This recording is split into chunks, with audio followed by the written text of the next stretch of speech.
માટે એવો કોઈ ઊંચ નીચનો ભેદભાવ ન કરશો, આવી આભણશેકની વાત ન કરશો મારી બેન.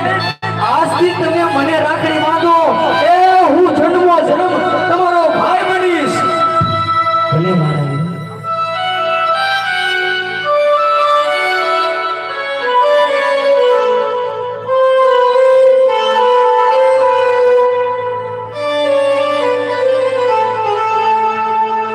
आज कंकोरे